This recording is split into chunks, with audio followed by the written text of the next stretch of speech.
Hi everyone, Colleen Beamish here from Humor Bean Cards. Welcome to the ScrapbookPal YouTube channel. I am so excited to be sharing a fun shaker card today featuring products from Lawn Fawn's latest release, including the Little Snow Globe Dog Stamp Set and Dies and the Reveal Wheel Little Snow Globe Dog add-on. I'll also be using the Little Snow Globe add-on stamps and this large snowflake stencil from Spellbinders aptly named Blizzard. Lastly, I'll be adding some sparkle with Ranger Stickles glitter gel in the color Moon Dust.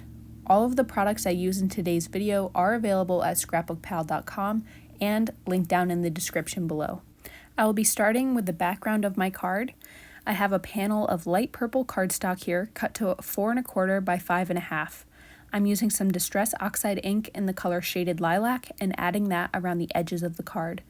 I'm using a Picket Fence Studios blending brush to blend the ink so it lightens towards the center.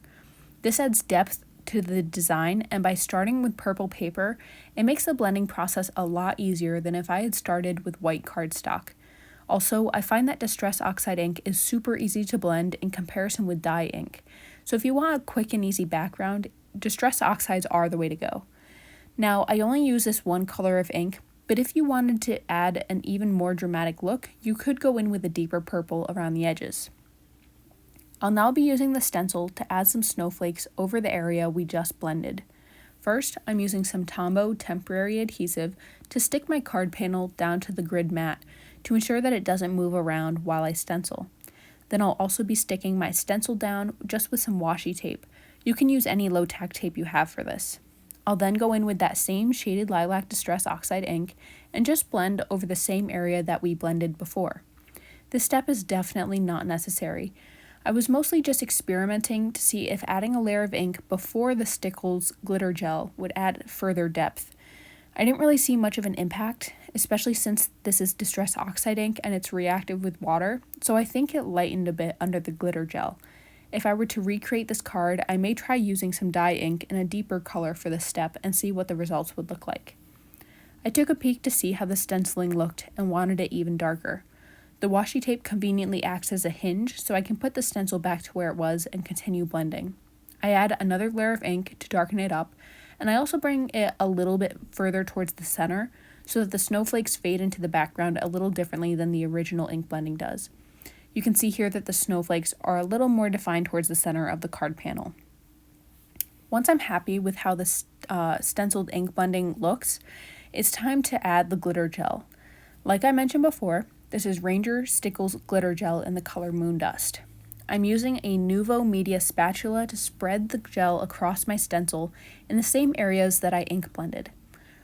This is my first time using this spatula, and I have to say I absolutely love it. I would typically use a plastic palette knife, but I've actually had those break in the past and I find them a bit difficult to maneuver. This spatula is silicone, feels very durable, and I like the ability to move it in curves around the outside of my card so that I can leave the center of this card blank. One small mistake I made was that I did not clean my stencil before going in with the gel, which really is not a big deal at all, except that the excess gel was then tinted purple, and I couldn't put it back in the jar to be used for another project, so it was just a little bit of a waste of gel, but like I said, it's really no big deal. Time for the big reveal, and I love how that turned out. I will set that panel aside to dry and begin working on my snow globes. So I used the Reveal Wheel Little Snow Globe Dog add-on dies to cut the snow globe out of some matte silver cardstock and white cardstock. My card will feature 3 snow globes, so I cut 3 out of silver and then did 12 out of white cardstock. Each snow globe will have 4 layers of white and then topped with silver, and this will create the shaker window. To adhere the layers together, I used Tombow Mono Aqua liquid glue, which I find is a really strong liquid glue as long as you let it dry completely. So I just added the glue all the way around the globe and the base of each layer, one at a time, stacking them up.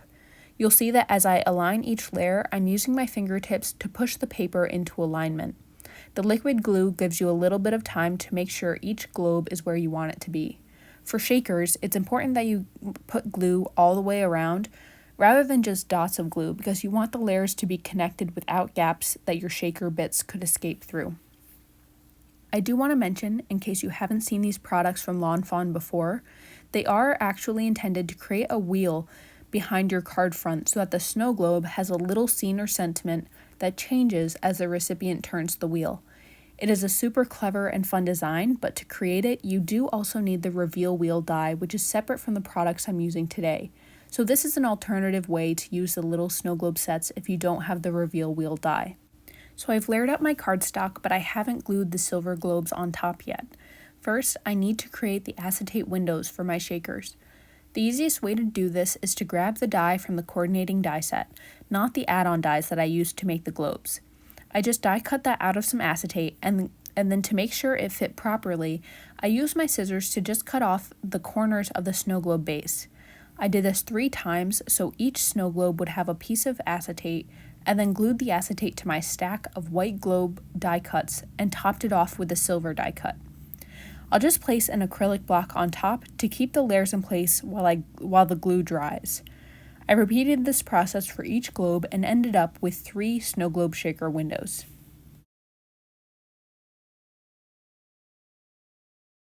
Next, I'll be working on the background of each snow globe. You can use either die set to cut out the inner snow globe shape.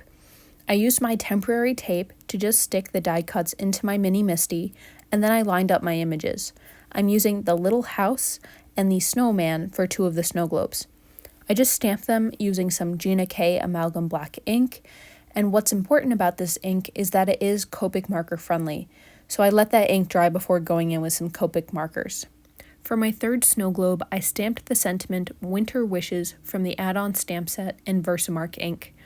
This is a sticky ink that's perfect for heat embossing, and so off camera I used some silver embossing powder, poured that on, and then heated it with my heat gun until it was melted. I made sure to heat up my heat gun before bringing it to the paper to avoid warping. And off camera I just did some really simple Copic coloring on the other 2 snow globes, nothing fancy. And I heated my background because it was taking a really long time to dry, and I am not very patient when it comes to crafting. So I trimmed down my card panel so it's now 4 by 5 1/4, and I adhere that to an A2 purple card base with some foam tape for dimension. And then I took the time to lay out my snow globes so I knew they were going to be arranged how I wanted them. And I started adhering the snow globe backgrounds with some liquid glue. The liquid glue really came in handy right here because it gave me some wiggle room to make sure that my layout was perfected. So I definitely recommend using liquid glue when it comes to sticking the final pieces onto your layout. So once I had each background laid down, it was time for the messy part, which is adding glitter. If you're not a shaker person, you don't want that. You don't have to add any shaker bits. You wouldn't have to do the acetate windows either. So that's something to keep in mind. It could just be a dimensional snow globe. I did try to keep the glitter away from the outer edges of the snow globe, so I went in with a dry paintbrush to kind of push the glitter around. This was just so that when I glued the frame, the shaker frame down, there was no glitter like blocking the glue from adhering. Hopefully that makes sense. I wanted a complete seal so that no glitter would be escaping, because nobody wants a card where glitter just gets everywhere. So like I said, I glued down the frame, making sure to book glue all the way around. And I think the key at this part is not to shake the card. You're going to be really tempted to just give it a shake right away, but you want that glue to dry. Otherwise, the glitter will stick to the glue and you will just be sad. So I put some acrylic blocks on top and weighed them down and then walked away for a little bit. And the final detail was to die cut the decorative base pieces from the same silver cardstock I used before, and I just glued those on top of each base, and I think that's the perfect final touch. I almost forgot to add these, and I'm so glad that I realized and put them at the last minute. And here's my completed card. I'm so happy with how this turns out. I love how the glitter looks in all of the little shakers, and this was so fun to make. I can't wait to send it to a friend this holiday season. I hope this provided some inspiration for you using the Lawn Fawn snow globe sets. If it did, please give this video a thumbs up and be sure to subscribe to the ScrapbookPal channel, which is where you will find plenty more crafty inspiration. So thank you so much for joining me for today's card, and I hope you have some happy holidays. Bye!